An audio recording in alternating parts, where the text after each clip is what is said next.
Alrighty, welcome everyone. I'm Teeaboo. It is Tuesday morning, and we are actually going to time travel back 24 hours or so to when Copcraft aired yesterday because I missed it. Whoops, my bad. So Copcraft episode 3 aired yesterday.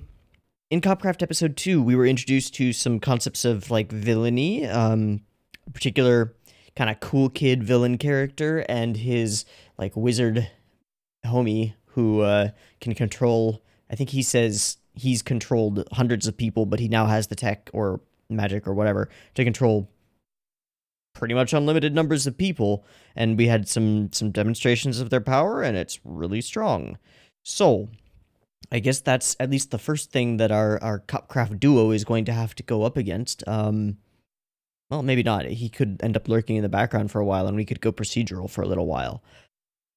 I have no idea where this is going at this point, but I like it. Actually, that's not true. I have some idea of where it's going. There's been enough setup that it makes sense that there's like somebody pulling the strings and some bad juju, and we gotta protect the world. Okay, great. So, I'm just kind of excited to see what the next episode of Copcraft is gonna be because this show's fun. Let's get into it. I've got episode 3 up and ready to go. It is at 0 seconds. There will be multiple versions of this reaction video. You can find the picture-in-picture version with the video up there, in the description down there. Timer-based version up on YouTube. Discussion at the end. Beep beep timer at the beginning. That's now.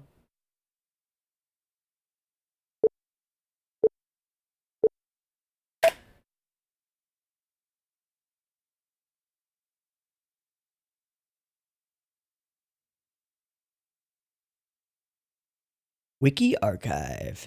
The abandoned what?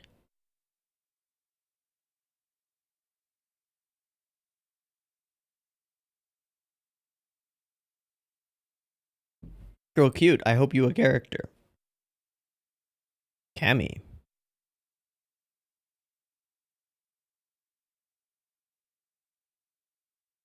Are all the women he works with super hot?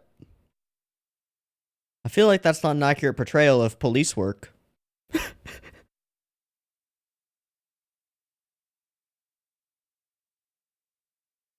Hmm.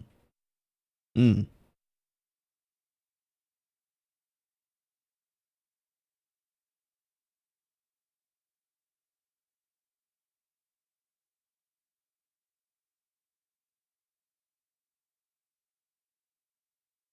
That office environment is really bland. Just saying.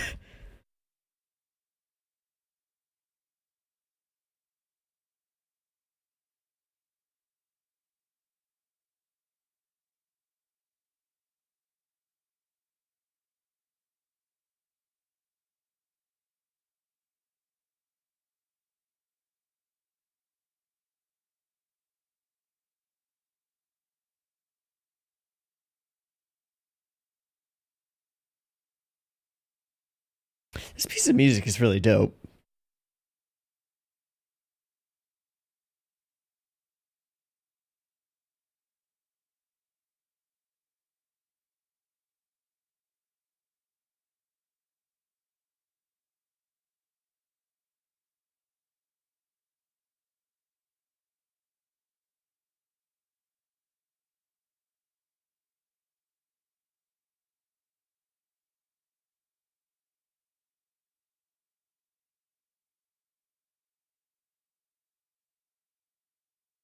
Are those the two cops?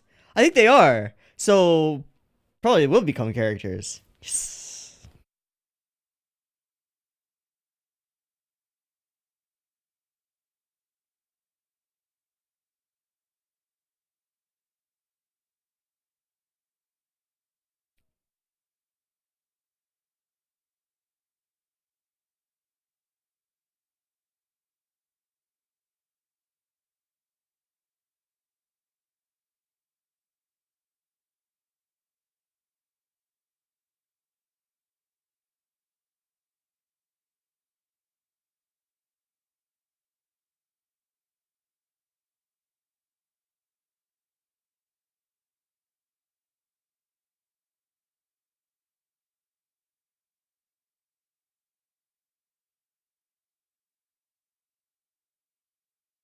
Cool. Hell, this show's worth watching for the OP alone. That's not true, but I guess it could be.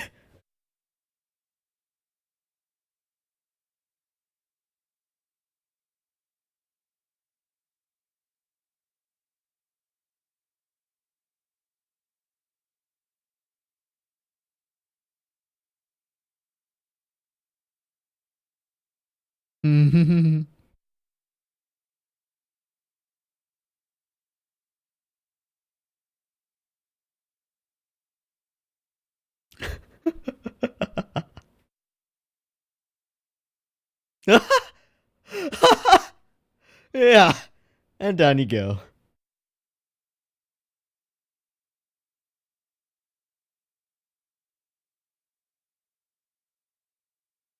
Oh, that's great.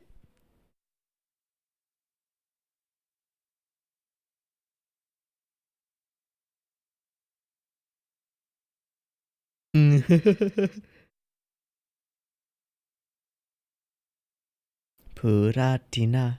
Oh, what is that? What is it? Okay. Is it just jewelry or does it have something special about it?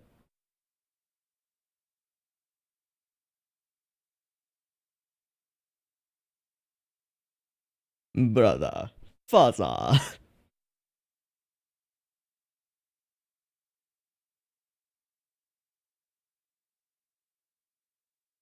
Huh?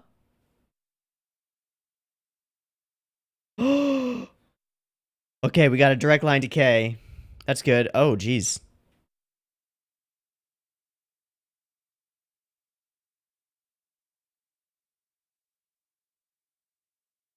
Oh, is this guy?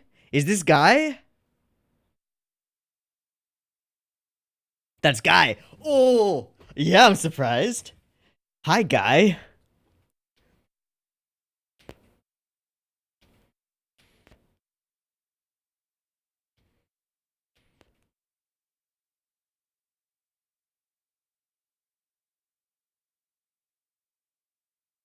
Hmm.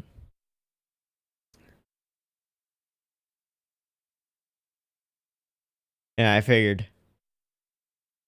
Yeah. Let's see how she shuts him down. Yeah, not too bad.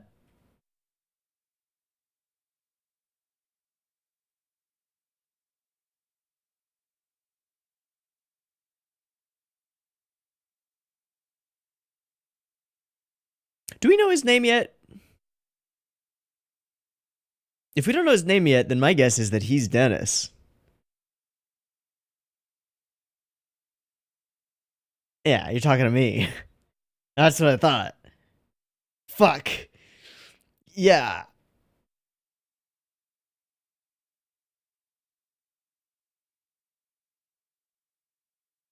Uh huh. Oh, that mirror. Allowing them both to be in frame. That's interesting.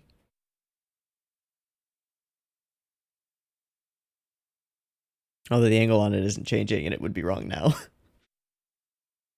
Because we'd be looking over to his right side. Oh. Oh. So she can split her blade? What's in your pocket? Oh. Never mind. I guess we saw him with the sword in the OP.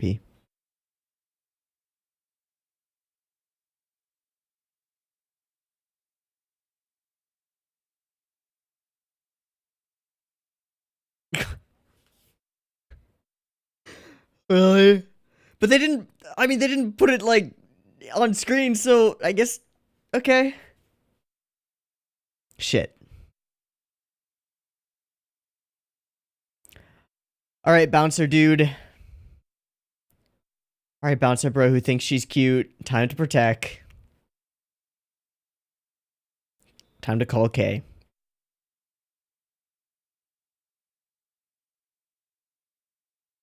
He is so often reflected in mirrors. You see him in the windshield mirror or the rearview mirror.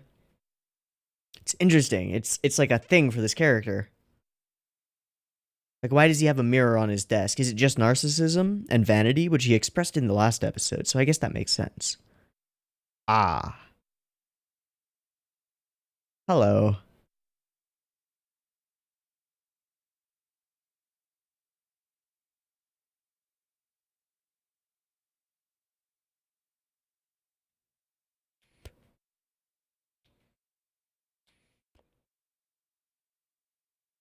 Okay.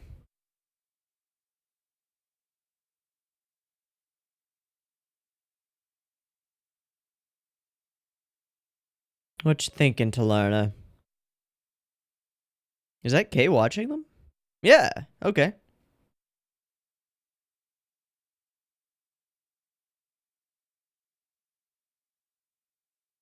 Oh, cool. Good.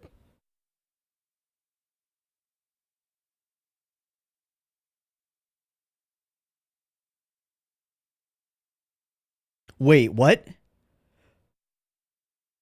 All right, I've been suspicious about that guy, but that was suspicious. We need to move up the schedule? I am suspicious of police chief man. Because police chief being corrupt is a classic trope.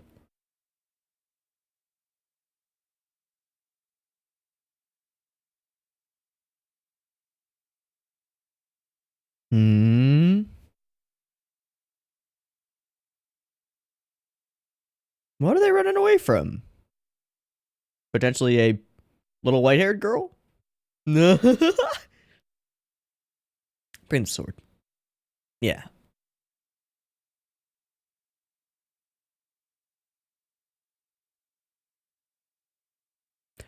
Oh. No, you. No, you.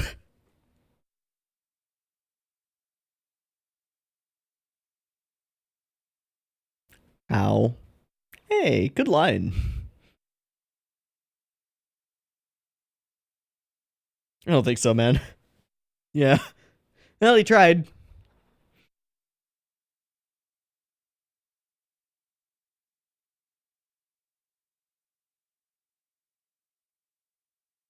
Thanks, bud. Now sleep.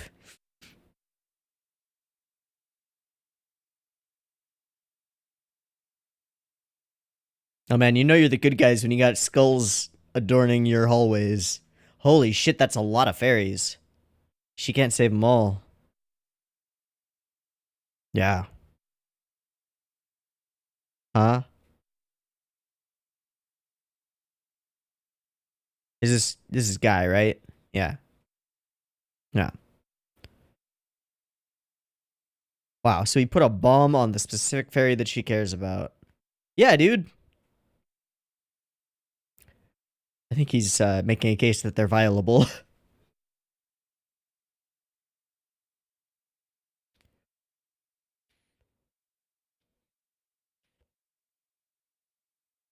Yikes. Yikes. I don't know. Seishin Bakudan is not bad. He never was human, was he?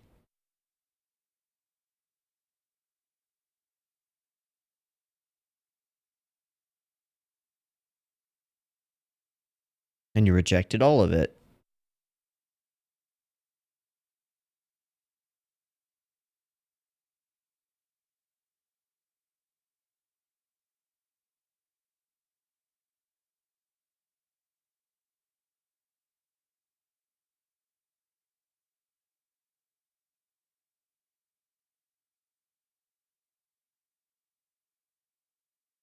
He's an interesting character. Hmm.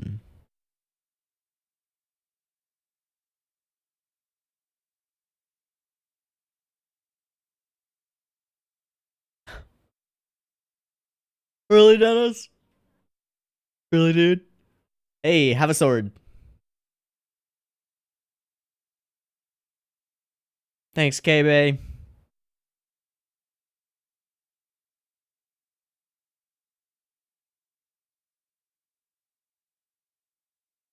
Hmm.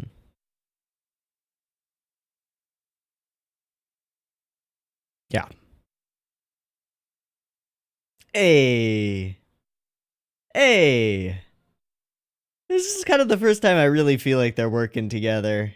Like, really, really.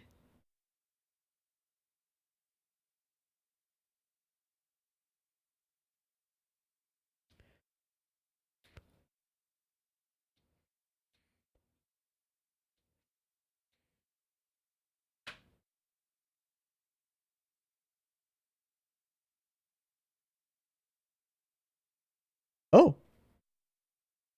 I thought that was gonna be an overarching villain. I guess not.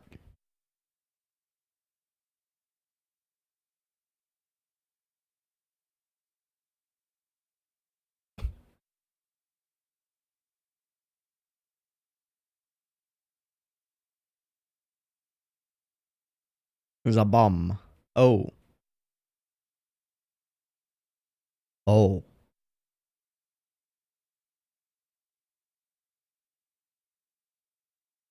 So is he really dead?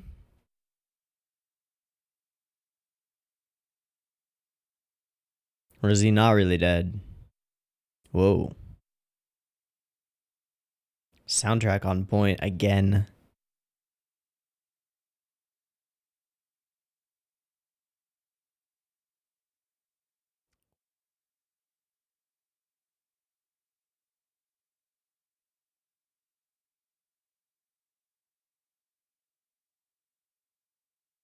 This is some. This has sucked me into the groove.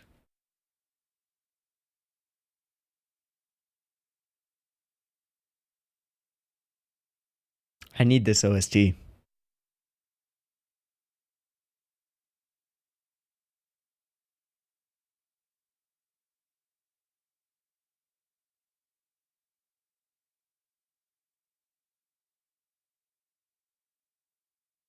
This guy's a rather powerful wizard. I guess that'll do.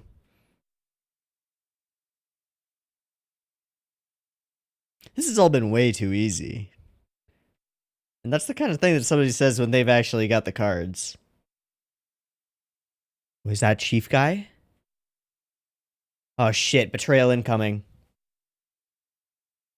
Bullshit.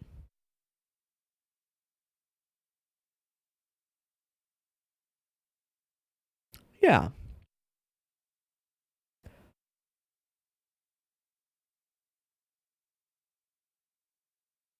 The fuck?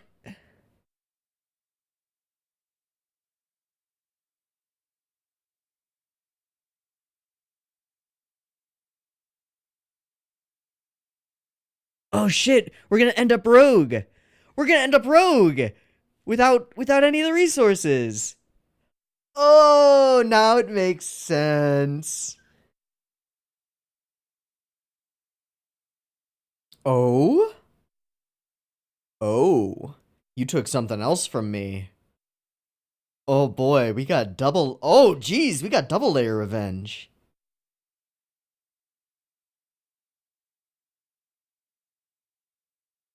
He doesn't care.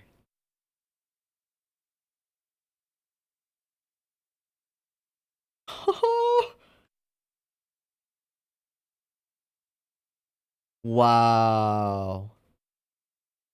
Wow. Wow. An unfortunate accident.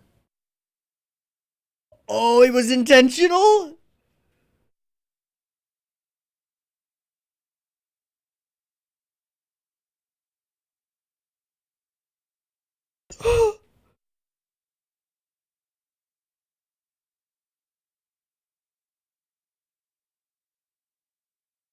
Okay.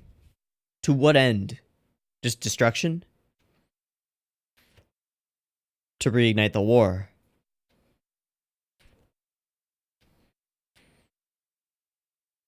Yeah, I mean K and Exadilica. Oh.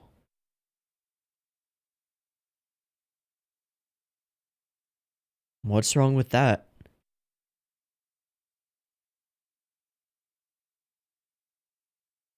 So it's immigration, essentially.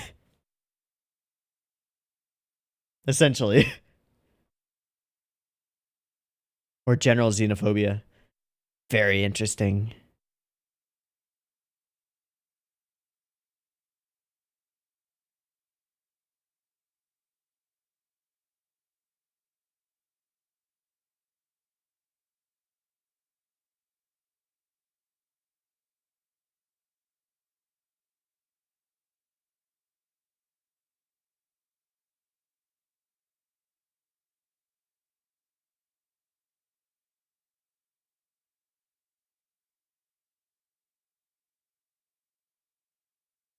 Still aren't okay? Panning over to her. Hello. Ow. Got him.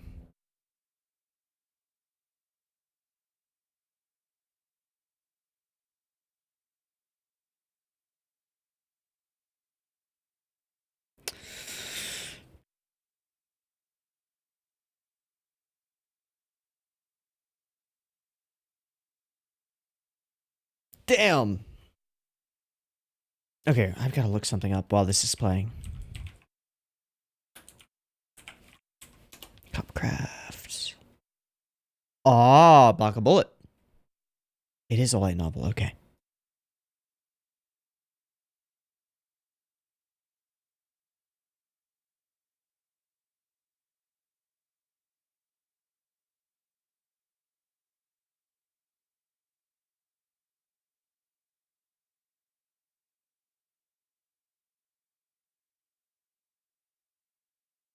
I guess we're not going rogue. Dang. That's okay.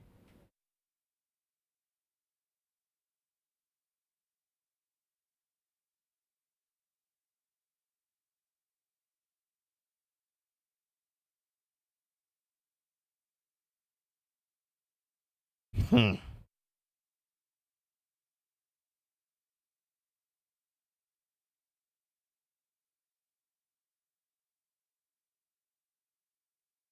Seems they've got a history.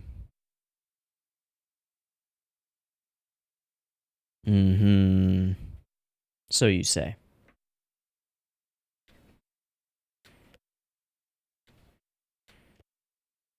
Ooh.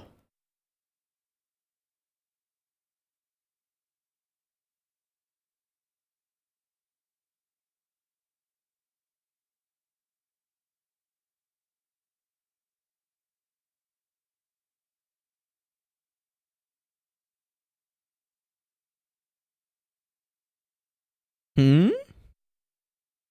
Hmm? Hmm.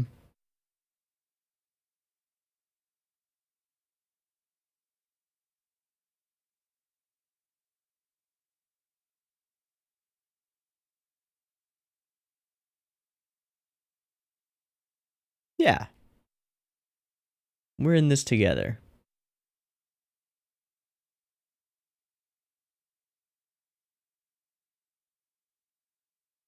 Hmm.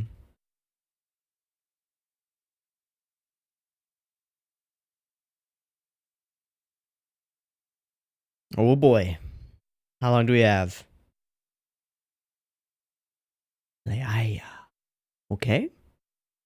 She has a personal relationship with this fairy. I got that feeling from the first episode, so that's not surprising.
Okay, and there are 5 seconds.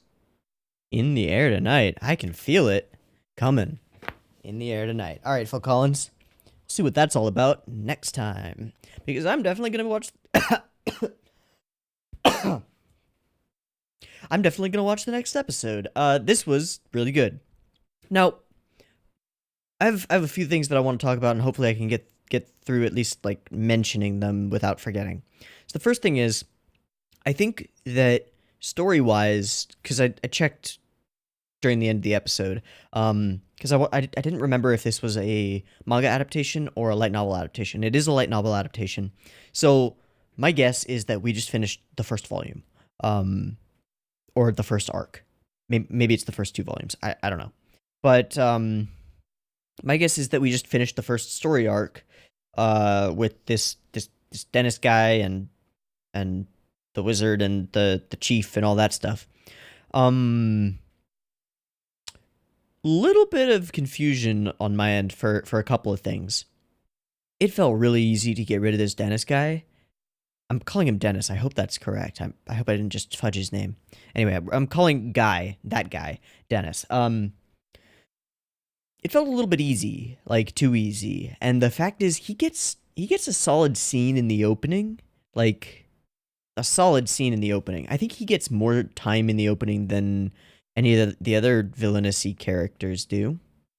But yeah, he gets this whole scene where he appears, and there's this other scene where he's like swinging a sword around as well. I'm not sure where that is in the OP, but it's around somewhere. It exists. So I have a feeling he's not actually dead. I feel like he faked it at the end there, when he just sort of like blah. But I don't know. I don't know. I'm not confident enough to call that outright. So I thought we were setting up for like a story arc that would cover the whole season. Maybe it still will with the wizard and the history and stuff there. Just that this Dennis character was just an in to starting to understand this world.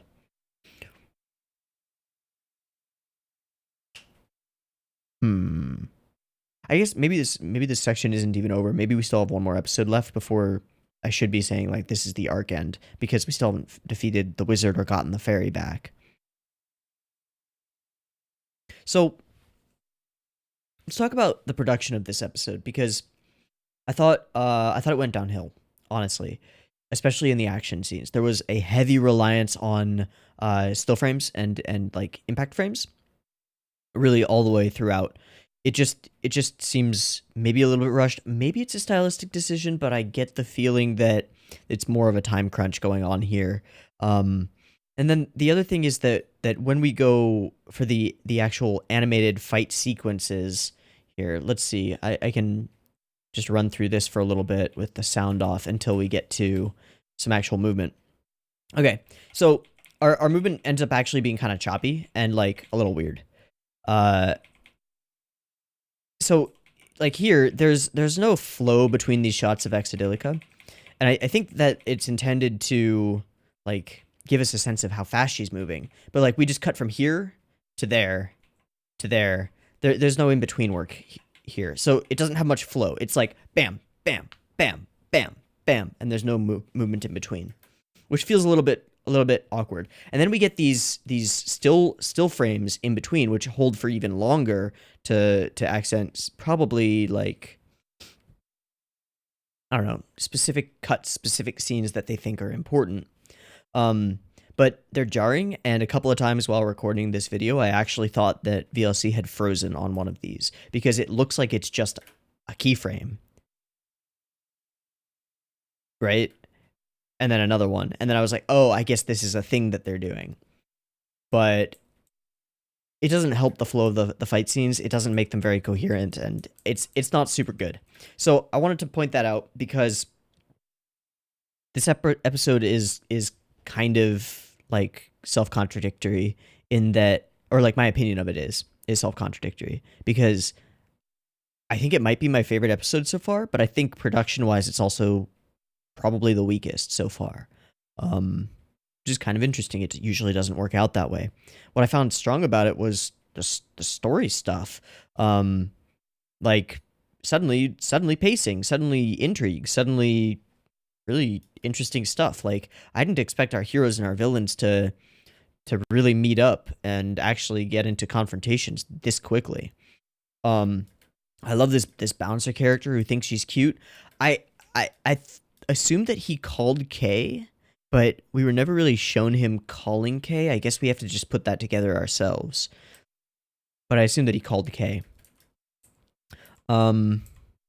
Yeah, play some damn disco. So she hands over a brooch of some kind.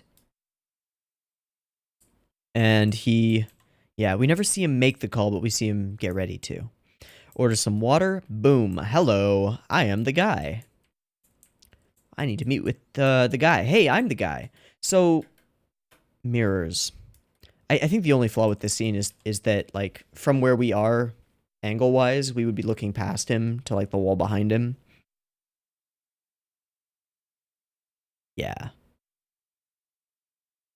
Like, if I had a mirror right here, and the camera was where I am, then it wouldn't see me in that mirror.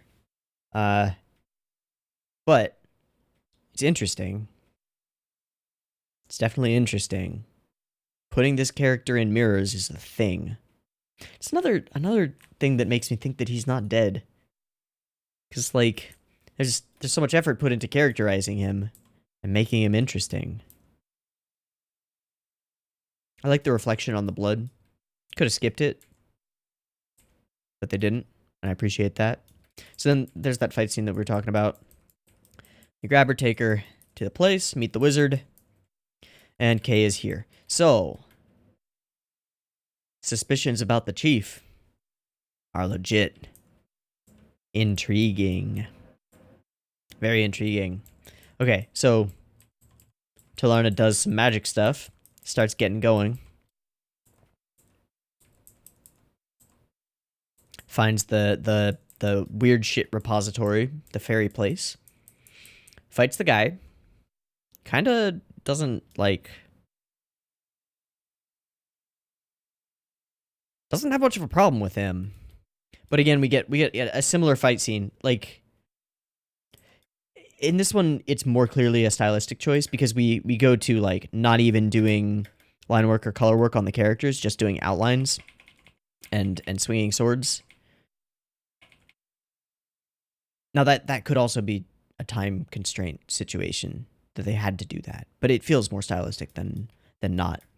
It's interesting. Again, I don't feel like these fight scenes are super well choreographed. There are some cuts that are kind of cool, but like this spinning shot, I don't even know what is supposed to be happening here. I have no sense of space or geography until we get here and just like, okay, she won. Great. Cool. So she tells him her teacher's name, which was the thing that was set up a little bit before. Screw you, and then he dies. He could be dead.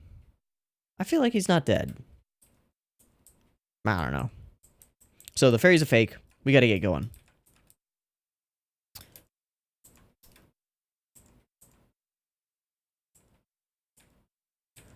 Alright. So out we go. Finds Alada. And Chief. Chief shoots Talarna. Reveals his betrayal. And then we get a conversation. Well, we get the reveal that he wiped out his unit during the war. Interesting. Gives us some more reason for them to be against one another. And then we get the chief's justifications for his actions, which I find really interesting. Honestly, he's... more than anything, he seems like just a conservative. In the genuine sense of the term, not the Republican or Democrat, although they're aligned. But seems politically and socially conservative, is afraid of incoming new people who are different, and beyond that is afraid or has distaste for those people in his society who have adapted naturally to them. And beyond that says, like, eventually their children will rule this world and there will be no place for me and mine. So he's a white supremacist, essentially. Essentially, he's a xenophobic nationalist, or humanist, whatever you want to call it. Things from the other world are scary. We need to keep them separate from us, not expose ourselves to new things, not experience change and growth. Classic conservative ideology. And Kay Kay and Talarna are like a perfect foil for it. They're already in this episode demonstrating that people from our world and people from their world working together can achieve great things, greater things than they could individually.